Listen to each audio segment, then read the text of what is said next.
hear Tommy Wiseau's involvement on the album. Do you want to talk about this? What is his like thoughts on this album? Well, Tommy's like a who's who recording engineer, mixing engineer, who's worked with, I think he has a Grammy Award, but he's,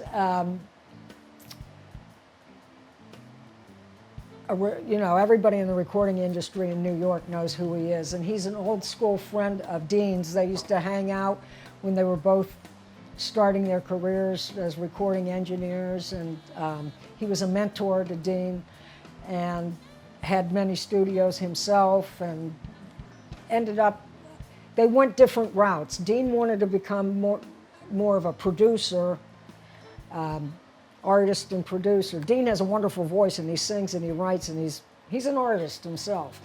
But Tommy decided to go, Tommy, who has a degree in bass, actually,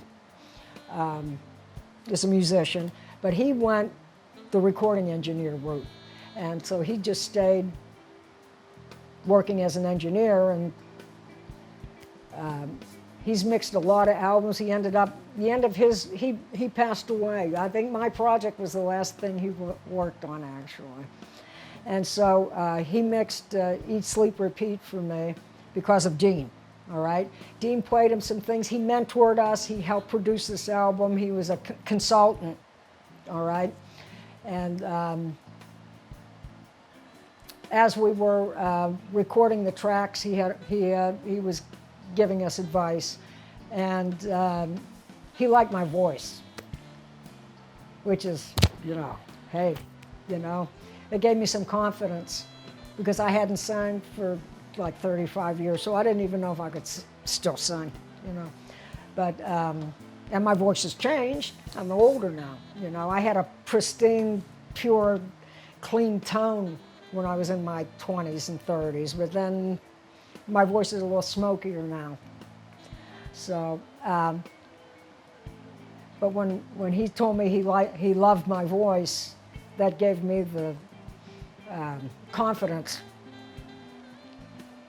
with the rest of the album, singing the rest of the album. This is the thing about Tommy that impressed me the most.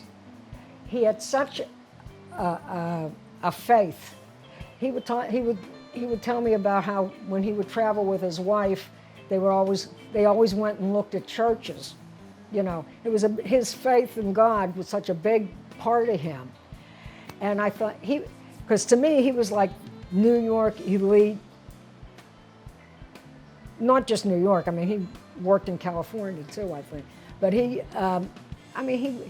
he's mixed things for Mary Jane Blige and Celine Dion and people like, who's who in the recording industry, And so I looked up to him, and humbled, that really, really grateful to have him involved, somebody that caliber involved with this project. Was really like, nice for me. And his faith in God, he was so open about, and so it wasn't cool and hip like you think.